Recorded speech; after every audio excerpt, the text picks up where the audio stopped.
When a massive star gives all of its fuel to surviving and runs dry, it will collapse in upon itself, and a black hole will form.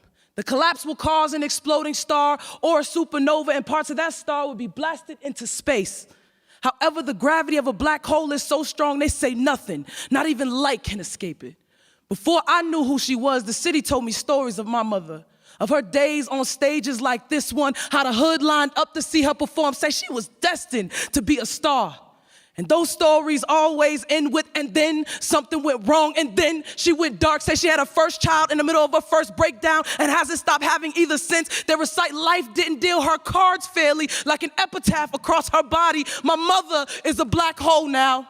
Inside a black hole, time is measured in the distance that an object travels from the center. So when you're looking at something from inside it, you don't know if you're looking at the future or the past. Like 23 years ago when my little sister was a fetus, my birth mother, a not-so-recovering crack addict with the help of her boyfriend, robbed a gas station at gunpoint, then fled. Last week, my little sister, 23 now, received a call from police.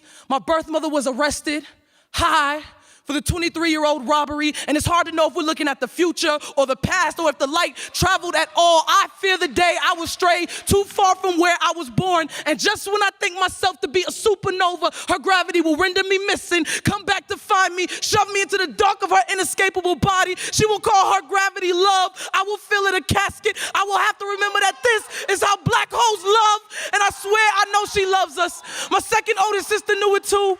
She ran away from home immediately after the first call we ever got from our birth mother, and she went to visit. I wonder what she learned on that visit. Must be the way they have the same laugh, or choice in men, or that they're always running from what will catch up to them. It caught up. My sister died in the hands of her not-so-recovered boyfriend. She was high and pregnant. My sister is a black hole now, or stuck in one. Either way, ain't no light coming from her no more. And perhaps this is the reason why my birth mother is leaving the two newest children in the custody of the two oldest surviving ones. It's because she knows astrophysics in a way college could never teach her, and knows when she loves something, the only way she can love something, she is liable to crush it, even if all she wants to do is mother it. So it's not that I'm not thankful to be a light and alive when everyone said I wouldn't be. It's just that you know what they say.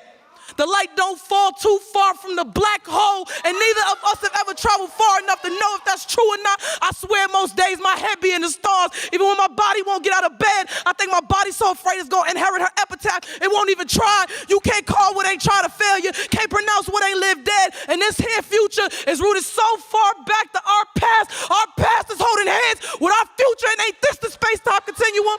The way time changes inside a black hole. If I'm cursed with a series of laps that'll end in the darkness I was birthed in, can I just take my time? Can you not rush me with I love you's birth mom? Today the sun is shining. Even if you can't reach it right now or anymore, even if it won't let you love it back, and ain't the sun the greatest thing you ever gave this galaxy? Ain't that enough to let it live, to let it go?